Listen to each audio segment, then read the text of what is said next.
No shuttle pilot wants to be called a co-pilot.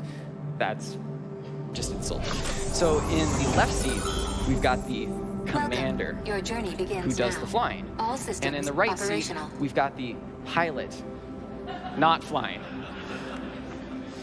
I'm not totally convinced that NASA doesn't just do this to confuse the media, because it works really well. But back to Tame. So Tame actually flies us past the runway center line and then around this imaginary spiral called the heading alignment cone.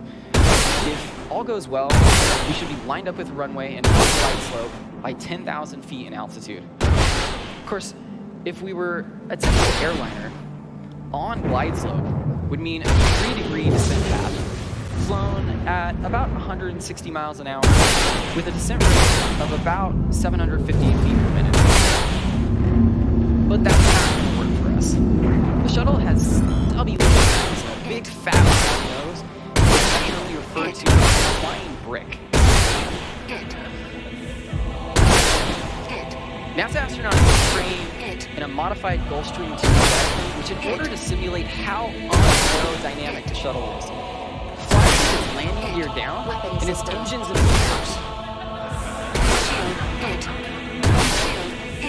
So we're going to need a bit more brick-friendly glide slope of 20 degrees, flown at 345 miles an hour, with a descent rate over 10,000 feet per Engine minute. systems destroyed. To give you some context of how fast the descent rate that is, 10,000 feet per minute is about 120 miles an hour. That's terminal velocity for a skydiver in free fall. Now, obviously, we can't land like that. So at 2,000 feet, we start pitching up to bring the nose up in what's called a pre-flare maneuver. This trades the energy that we have in the form of airspeed in exchange for slowing our crazy descent rate. The landing gear comes down at 300 feet. We wait until this last minute because the gear creates a lot of drag, and once lowered in flight, it can't be raised. We cross the line at 26 feet, airspeed bleeding off like crazy. We touch down at 225 miles an hour. The drag chute is deployed, the nose gear is gradually lowered down. Just an extra 5 minutes since the form of the orbit burn on the other side of the planet, we've landed the space shuttle. From space. Obviously, where else would you land it?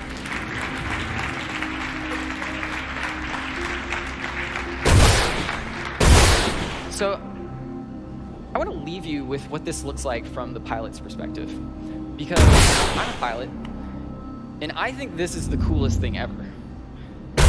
Of course, no one I've ever shown it to also agrees that it's the coolest thing ever, but I'm hoping Steve will. This is the night landing of STS-1.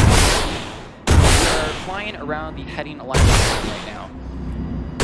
Through the pilot's display, that's what the green numbers passing by are. On the left, there is airspeed. We're somewhere between 260 and 270 knots. On the right is altitude. We're passing through 28,000 feet right now. In just a moment from the top, you're going to see the east coast of Florida come into view. It's the lights near south of the Kennedy Space Center. In the very center of the screen is a square with kind of a fuzzy diamond going in and out of that. That diamond represents guidance. So what the commander is trying to do right now is essentially fly that box over the diamond. And that's the shuttle on the right descent path and around the heading alignment cone. Also, that box is going to turn into a circle after a little bit. It doesn't matter too much. Well, it matters, but I don't want to explain it.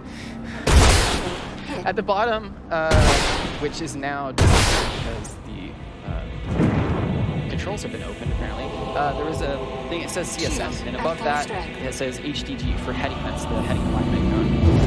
And to the right, there's a horizontal line with a couple of triangles pointed at it. The top triangle represents the speed rate where it currently is right now. So it's open about maybe 70%.